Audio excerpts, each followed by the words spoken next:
Hello, hello mga kapatid. Magandang hapon sa lahat. Ito naman ako ngayon para ituro ko sa inyo kung paano pag-layout ng elbow pamagitan ng tubo, pipe, pamagitan ng pipe na 10 inches diameter. Ito bago natin ipagpatuloy mga kapatid. Oo. Yan. Magpakilala muna ako sa inyo. Ako to mga kapatid. Baka sabihin na iba nagsalita, ako to mismo nagsasalita mga kapatid para ituro ko sa inyo.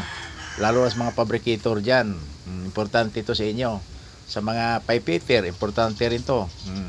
Ngayon kapatid, tatalakayin ko kung paano talagang tinatawag actualmente ang pag-layout ng elbow na hindi kayo magkakamali. Mga kapatid, para talagang planado talaga ang lahat kung paano gagawin ng isang elbow. For example, 90 degrees or 45 degrees. Any size of elbow mga kapatid. Kaya natin gawin. Pero ito naman, itong sample na ginagawa ko para matutuhanan ninyo kung paano ito. Kapatid, umpisahan na natin pagturo mga kapatid. Ayan. Ito kapatid, itong tinatawag na pattern development of 90 degrees elbow. Ayan. Pattern development of 90 degrees elbow. Ito tinatawag mga kapatid na example drawing. How to layout elbow. Ayan. Of 10 inches nominal pipe size. Mga kapatid, umpisa nito, mag-eskualam na kayo sa pinaka-plain na lugar. Mag-eskualam na kayo. Ayan. Pagkatapos mag-eskualam na ito kapatid, saka nito i-layout. Kailangan ipo-project mo na ninyo itong elbow kung paano gagawin. Mga kapatid, ito na. Kapag kayo mag-layout ng elbow na 10 inches diameter na elbow, na tubo, ang mga kapatid, bago ito nyo ipo-project tong elbow, pag-digis ang tubo mga kapatid, ang height naman dito, mula dito sa elbow, bago nyo ang pag-layout ng elbow, bago gagawin, dito muna tayo mag-umpisa. Ang digis na elbow kapatid, na tubo, ang tawag dito kapatid ay doubling the diameter. Doubling the diameter. So ito 10 inches diameter plus 10 inches diameter equals 2 inches. Ito ang height niya mismo. Dodoblehin mo lang ang height yung size ng tubo. Kung halimbawa ang tubo naman ay 30, doblehin mo rin 30 bago ka mag-layout. Kasi pag bawasan mo yun sa height nito, maging acute angle yung elbow mo. Ito kapatid. Sa 10 inches, mga kapatid, unatan mo ng metro ito hanggang sa 20 yung height. Saka ka babanat ng kumpas mga kapatid, papunta rito. Ito mga kapatid, tinatawag na circumference. Inside circumference yan. Ito. Tapos mga kapatid, yung naunatan mo na yan, para i-kumpas mo ito dito kapatid, dito ka na magsukat ng gis ay ayon sa diametro ng elbow mo na tubo. Ngayon kapatid, kukumpasan mo naman to. Ito kapatid ang resulta. Sa bawat hiwat ng gitna nito kapatid, dito tinatawag, ito ang nagtuturo kung ano sa pag-slice ng tubo. Guhitan mo yan. Ito, guhitan mo rin to. Basta dito ka rin nagbibis. Dito ka nagbibis, ay guguhit mo dito. Yan. Pag yun naguhitan mo na yung kapatid, nabuo ng elbow, ito siya, mula dito sa sentro, magsukat ka ngayon magsukat ka ng 22.5 degrees. Kung paano malaman yan, 25, ito muna, kukunin mo ng sentro. Pagkuha mo ng sentro, kaya ang kalahati na 22.5 yan. Mga kapatid, nandito na tayo. Nakuha na natin, di ba? Itong tinatawag na outside circumference. Mga kapatid, kung halimbawa naman sa elbow mo, sa elbow no, kung paano gagawin, ito tandaan mo kapatid. For example, to 8 inches ang ibabaw, 8 inches diameter. Ang dito namang inside niya kapatid, yung inside na itong ang radius naman, itong radian, ito radius. Itong radius naman kapatid, ito siya 4 inches, kalahati ito sa 8 mga kapatid. Kaya 4 inches para mabuong isang elbow. Katulad nito, 8 inches din yan, 4 inches din ang radius. 8 inches, 4 inches din. O ganun yung kapatid. O ngayon, sa pag-layout ito mga kapatid ng elbow, kung paano maggawa, ito importante ito na is mag-eskwala talaga kayo. Ipo-project nyo muna bago kukuha ng pattern. Para pagdating dito sa ano, i-ano na nyo, i-layout na lang ninyo. O, paano pag-layout? For example, kapatid, dito ang tubo natin na 6 inches diameter, nominal 5 size. Ito siya kapatid. Ngayon sa pag-layout ng tubo, pag-layout, itong gagawin niya kapatid. Mag-layout ka ng 8 dito sa ibabaw, 8. Sa ngayon do sa kung anong nakalagay ito sa drawing mo, pag nag-layout ka, kung anong inches ang nakalagay diyan, pagdating mo dito sa pagsisintro mo nito, sisintrohan mo na to Tapos hatiin mo pag magawa ng elbow. Depende gusto mong gawing hiwa ng elbow o slice ng elbow. O ito na kapatid, pag-layout naman dito sa tinatawag na straight ng tubo. Paano mo layout kapatid? O ito kapatid halimbawa ang sa ibabaw kapatid 8 yan. O dito naman tayo sa pinakaano nito, pinaka-radius 4 yun. O baliktaran kapatid kasi itong tubo na para hindi masayang ang tubo, itong hiwain mo dito, itong slice mo dito, itong kakatingin mo, yan. Katingin mo or slice, ito naman kapatid, buuin mo ng pag-slice nito. Yan. O ito ganito rin. Pagdating dito naman sa baba, magsukat ka naman ng 8 naman. Doon naman ito naman, magsukat ka ng 4. Ganun ang pag-layout kapatid. Dito naman sa sa 8 naman, tapatan naman 4 ng unit mo, dito naman 8 rin. Pagdating naman dito sa 4, 8, alternation to alternate, 8, tapos dito naman 4 to 8 naman. Sunod 4, kapatid, ito na kabubuan ng elbow. Ngayon, itong tinatawag kapatid, itong lugar ito, ikakat mo yan. Ito ikakat mo. Ito kapatid, ikakat mo. Ito ikakat mo. Ikakat mo. Ikakat.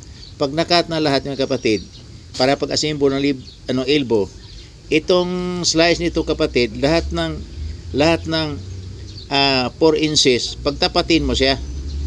4 inches, baliktarin mo na yung lahat ng baliktarin mo yung pag-slice mo sa tubo para magpanapat yung 4. O ito mga kapatid, itong 4, pagtapatin mo rito, itatapat mo rin dito. Itatapat mo rin dito sa parehong 4 magkatapat yan. Itong 8 magkatapat din ng 8. Mga kapatid, resulta kapatid, ito na sa elbow na. Ito na kapatid, elbow na siya. Kasi pinag-ano mo to dito palit-palit mo yung yung size niya, pinagtatapat-tapat mong size ng elbow. 4 inches o 4 inches, tapatin mo dito. Kaya pa yun pagkumpunin ng elbow. Ito 8 inches, tapat mo 8 inches. Ito naman 4 inches, tapat mo 4 inches. Ito na tapat mo 4 inches. Kaya mangyari kapatid, itong elbow mo, mabubuo mo to sa pamagitan ng pagpo-project mo na. Hindi basta gagawa ng elbow na puro tansyado lang tayo. Kasi kailangan ay ipo-project mo na para makuha mo tamang sukat ng elbow. Diba mga kapatid? Ito na siya. Mga kapatid, salamat sa pagpapanood ng aking channel. Sana mag-subscribe din palagi para mapanood ninyo. Kasi kapatid, ito malaking bagay ito para sa inyo. Lalo na sa mga welder, pipe fitters, o iba pa mga fabricator. Kaya itong gagawin. Na hindi na kayo mahirapan. Dahil itong pinakasimpleng layout kapatid, puro nga to actual layout kapatid wala pa test tinatawag na plain na yero para gagawing elbow katulad ng mga ducting. Ito sa tubo plan tayo kung paano gagawa ng elbow na eksakto, di ba? Eksakto din ilalagay mo. Ganun yan kapatid. Halimbawa kapatid, magsukat kayo ng tubo, ito ang bukaran ng tubo, ito ang bukaran ng tubo. Paano mo sukatan na ma-eksakto yung elbow? Ito kapatid ang gawin mo. Yan. Pag halimbawa dito kapatid, ito, sukat ito. Pag sukat mo sa tubo, lagyan mo ito ng level o stretch roll kapatid na magpang-abot dito. Pag nagpang-abot ito kapatid, kung hanggang saan magpang-abot yung stretch roll mo, roller mo, timano kapatid, yun na ang sukat na yan. At saka muna tayo ng metro para makuha mong layout nito. Ganyan, pag sa tubo ha. Ito ang gradient niya. Ito ang radius.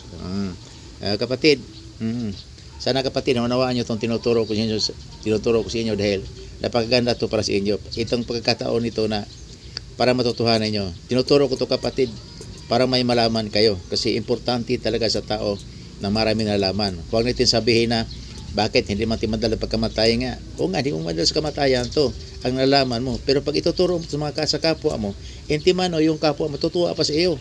Kasi natuturuan mo. Ngayon, kung sa iyo lang to, o hindi ka na magmukha ditong walang kalam-alam dahil may ka marunong ka mag-layout nito O di ba? Di talo pa ng mga engineer diyan na hindi marunong sa actual. O kasi karamihan sa mga engineer dito taga-layout, hanggang sa layout lang siya, pero sa actual hindi nila alam ang actual. Kasi iba kasi ang theory dan kaysa actual mismo. Ito mga kapatid, actual itong tinuturo ko sa inyo. Nang sa ganon ay matutuhanan nyo ito mga kapatid. O, napakadali lang, di ba? Yun.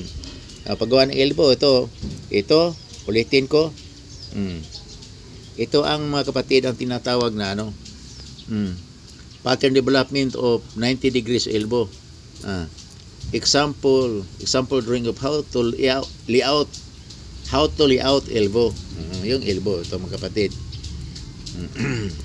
Ito kapatid, ito ang ikot to tawag to circumference. Ito naman outside circumference. Kaya ito nilagyan ko tong para malaman niya kung paano yan. Kasi bawat likot niya, bawat ikot niyan, nagtataglay ng degrees yan. Nagtataglay ng degrees. Pero sa ngayon pagsusukat ng metro mismo. Araw pa rin tayo para makita nyo. Ang dito kasi pag ginatinatang to, ang radyan nito ay nagkabase to sa degrees kasi pag paikutin natin ang kumpas natin, ang bawat point niyan ay degrees yan. Di ba kapatid? Sana kapatid, natutuhanan nyo ang tinuturo nang sa ganun ay malaman nyo kung paano pag-layout ng elbow dahil para to sa kabutihan mga kapatid. Sa mga taong marunong na, okay, tuturo, huwag kayo magmadamot na ituro nyo sa kapwa mo ang tungkol sa pag-layout nito kasi malaking bagay yan. Malaking bagay para sa inyo at malaking bagay doon para doon sa tao na tinuturuan mo dahil malaki pang papasalamat sa iyo kung isa'y natututo na dahil sa iyo. O di ba mga kapatid? Kapatid, maraming salamat at God bless ang lahat. Hanggang dito na lang ang pagturo ko at may iba pa sa sunod sa muli. Gagawa pa ko ng ibang mga paraan kung paano niya matutuhanan ang mga pagtuturo sa mga ganitong bagay nang hindi kayo magmumukhang inosente dito. Para sa marakitong kaalaman mga kapatid. Okay kapatid, maraming salamat at God bless inyong lahat. Ako ang inyong lingkod, si Ponciano, si Pons Campo Mayor. Okay kapatid, maraming salamat sa inyo at sana natutuhanan nyo to. Okay, God bless inyong lahat. God bless. Huwag niyong kalimutan ang pag-subscribe sa channel ko nang sa ganun ay makikita nyo to kasi marami pa kayo makita dito tungkol sa mga mathematics sa ibang mga simpleng math na madali matutunan at hindi na kayo pwedeng pahirapan pa dahil madali itong tuusin. Sige kapatid, thank you, maraming salamat, God bless.